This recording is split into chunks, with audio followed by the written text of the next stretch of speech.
పంపించండి, వస్తాను. అక్క ఇంట్లోనే పనిచేస్తున్నారా? అవును, ఎందుకు? ఇది ఇలమరాజ్ సార్ ఇల్లే కదా?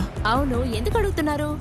సార్ మొబైల్ నంబర్ దొరుకుతుందా? అయ్యో, అదంతా నాకు తెలీదు. అక్క ఆయన నా ఫ్రెండే, మొబైల్ నంబర్ మిస్ అయింది. అయితే మీరే వెళ్ళి అడిగి తెలుసుకోండి. సార్ ఇంట్లోనే ఉన్నారా? లేరయ్యా, ఎందుకు ఇలా చేస్తున్నారు? నాకు అక్క. తెలియదని చెప్తున్నాను కదా. అక్క ఎందుకక్క కోపడుతున్నారు?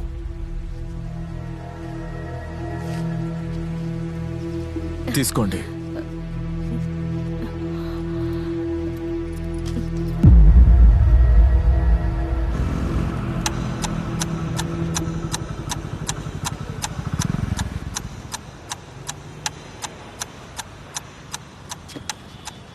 బ్రదర్, అదే కారు.